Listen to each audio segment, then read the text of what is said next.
Hi students, இன்னைக்கு நம்ம class 12 business mathsல 4th chapter differential equationsல exercise 4.3ல 4th sum பாப்போம் இந்த வீடியோல. Solve the following homogeneous equation. dy by dx is equal to 3x minus 2y by 2x minus 3y. இதுதான் நமக்கு கொடுத்திருக்கிறது. ஓகேவா? இப்போ இது வந்து dy by dx னே நமக்கு கொடுத்துட்டாங்க. எதுவும் நம்ம வந்து அரேஞ்ச் பண்ண வேண்டிய அவசியம் இல்லை. dy by dx னே கொடுத்துட்டு இருக்காங்க. சோ இப்போ என்ன பண்ணலாம்? put homogeneous equationன்றதால put y is equal to vx. இப்போ இதை differentiate பண்ணுங்க. dy by dx is equal to v அப்படியே வச்சுட்டு x differentiate பண்ணா 1 ன்னு வந்துரும். plus x அப்படியே வச்சுட்டு v differentiate பண்ணோம்னா dv by dx. so இதை வந்து இங்க substitute பண்ணுவோம். dy by dx க்கு பதிலா substitute பண்ணுங்க. அப்போ v plus x dv by dx is equal to 3x minus y க்கு பதிலா இந்த vx substitute பண்ணும். minus 2 vx. அதே மாதிரி கீழே 2x minus 3 vx. so இப்போ இதுல இருந்து x காமனா எடுத்துடலாம். x காமனா எடுத்துட்டா 3 minus 2v. கீழே அதே மாதிரி x காமனா எடுத்துட்டோம்னா 2 minus 3v. so கேன்சல் பண்ணிடுவோம். இப்போ என்ன பண்ணலாம்? x dv by dx. இந்த v அந்த பக்கம் கொண்டு போவோம். minus v. ஓகேவா? இப்போ 3 minus 2v. கீழே LCM எடுத்துக்குவோம். 2 minus 3v. அப்போ இந்த minus v ஆல மல்டிப்ளை பண்ணணும் இல்லையா? அப்போ minus 2v minus into minus plus 3v square. LCM எடுக்கும்போது இங்கே மல்டிப்ளை பண்ணுவோம் இல்லையா? அதை தான் மல்டிப்ளை பண்ணியிருக்கேன் நான். ஓகே, இப்போ 3v square minus 2v minus 2v minus 4v plus 3 divided by 2 minus 3v. இப்போ நம்ம வேரியபிள்ஸை செப்பரேட் பண்ணிக்குவோம். ஓகேவா? v இருக்கிறதெல்லாம் ஒரு சைட் கொண்டு போயிடுவோம். இதெல்லாம் ஒரு சைட் கொண்டு போய் இப்போ இது இந்த பக்கம் போச்சுன்னா என்ன ஆகும்? 2 minus 3v by 3v square minus 4v plus 3 into dv. இப்போ dx x by x ன்னு வந்துரும் இந்த பக்கம் வரும்போது. dx by x. இப்போ integrating on both sides. integrating on variable separate பண்ண அப்புறம் நம்ம இதுக்கப்புறம் இன்டகிரேட் பண்ண போகிறோம். இப்போ இதை எப்படி இன்டகிரேட் பண்ணுறதுனா இங்கே பார்த்தீங்கனாலே உங்களுக்கு தெரியும். இங்கே பாருங்கள் 3v ஸ்கொயர். இதை டிஃப்ரென்ஷியேட் பண்ணி பாருங்கள். டிஃப்ரென்ஷியேட் பண்ணி பார்த்தீங்கன்னா 3v ஸ்கொயரை டிஃப்ரென்ஷியேட் பண்ணி பார்த்தீங்கன்னா என்ன வரும்? 6v. minus 4v டிஃப்ரென்ஷியேட் பண்ணிங்கன்னா என்ன ஆகும்? minus 4ன்னு வரும். Differentiate, not integration, differentiation. So இப்போ நமக்கு மேலே என்ன இருக்குது? 3v இருக்குது, இங்கே 2 இருக்குது.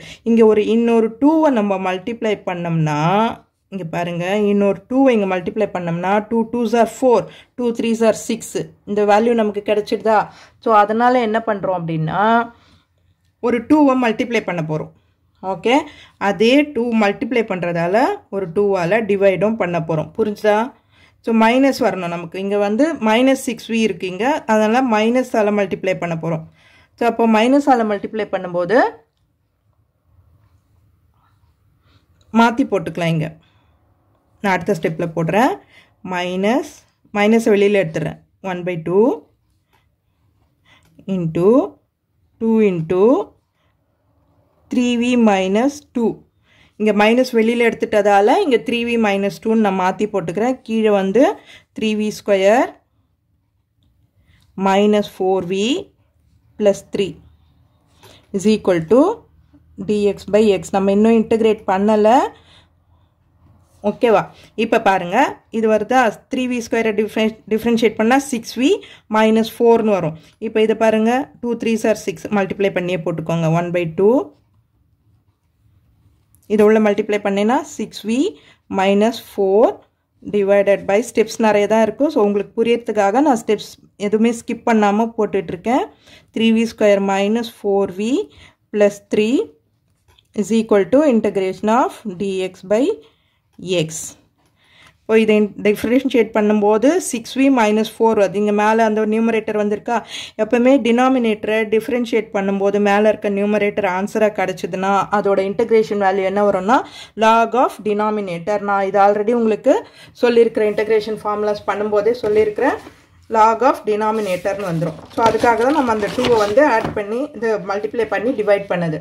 ஓகே, இப்போ இதுக்கு என்ன வந்துடும் நமக்கு லாக் ஆஃப் மைனஸ் ஆஃப் அப்படியே இருக்குது. log of denominator என்ன இருக்கு 3v square minus 4v plus 3 is equal to log x 1 by x integrate பண்ணோம்னா log x plus log c எல்லாமே logல இருக்கிறதால கான்ஸ்டன்ட்டியாக நம்ம logல போட்டுக்கிறோம். இதுக்கப்புறம் சிம்பிளிஃபை பண்ணலாம். ஓகே, இப்போ logல வந்து முன்னாடி வேல்யூ இருந்ததுன்னா என்ன ஆகும், அது பவருக்கு போயிடும் இல்லையா. மைனஸ் ஆஃப் இருக்குது, அப்போது என்ன ஆகும், இது 1 by root of 3v square minus 4v plus 3 log of.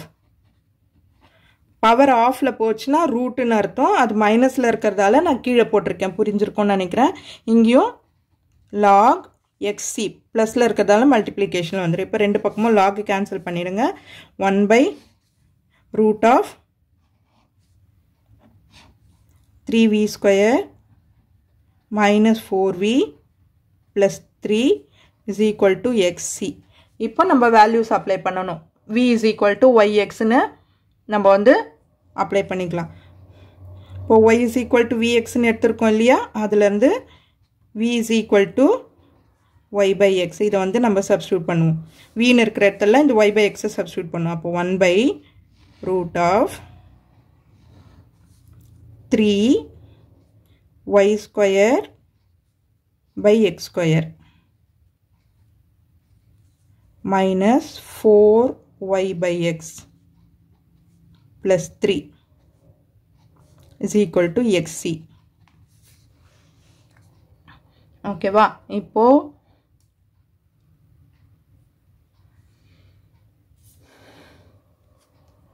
Squaring on both sides பண்ணிடுவோம். ஏன்னா இந்த ரூட் எடுக்கணும் நம்ம, அதனால ஸ்கொயரிங் ஆன் போத் சைட்ஸ்.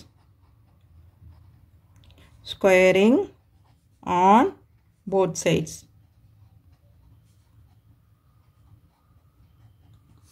பண்ணும்போது 1 by ரூட் போய்டும் இல்லையா, ஸ்கொயர் பண்ணும்போது 3y square by x square minus 4y by x plus 3 is equal to x square c square. ரெண்டு பக்கமும் ஸ்கொயர் பண்ணுறோம். ஓகேவா, இப்போ இங்கே எல்சிஎம் எடுங்க. எல்சிஎம் எடுத்திங்கன்னா x ஸ்கொயர் தான் வரும் இல்லையா, x ஸ்கொயர். அப்போ மேலே 3y square மைனஸ் இங்கே எக்ஸ் மட்டும்தான் இருக்கு இல்லையா, அப்போ ஒரு எக்ஸால் மல்டிப்ளை பண்ணோன்னா 4xy plus 3x square is equal to X square C square.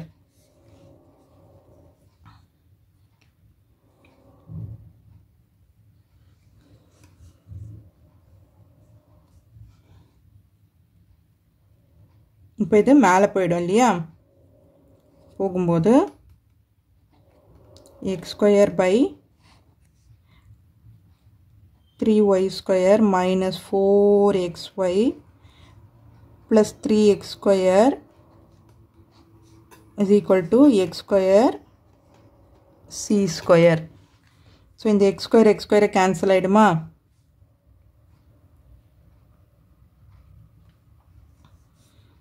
இப்போ இது 1 by இருக்கு, இது c square இருக்கு, 1 by c square போட்டுக்கலாம். or 3y square minus 4xy plus 3x square is equal to constant. cன்றது constant தான். ஓகேவா, அது நம்ம எப்படி வேணா போட்டுக்கலாம், கான்ஸ்டன்ட்னு போட்டுட்டு is the required equation. இங்கே சீன் இருக்கிறதால நம்ம இப்படியே எடுத்து எழுதிட்டோம். ஓகேவா, சீன்றது வந்து நம்ம 1 by எழுதிக்கலாம், எப்படி வேணா எழுதலாம். ஸோ அதனால் நான் இப்படி எழுதிட்டேன். நான் 3y square minus 4xy plus 3x square is equal to k is the required equation. So இந்த வீடியோ உங்களுக்கு யூஸ்ஃபுல்லாக இருந்ததுன்னா சப்ஸ்கிரைப் பண்ணுங்கள், மறக்காமல் உங்கள் ஃப்ரெண்ட்ஸோடவும் ஷேர் பண்ணிவிட்டு பாருங்கள் ஸ்டூடெண்ட்ஸ். தேங்க்யூ.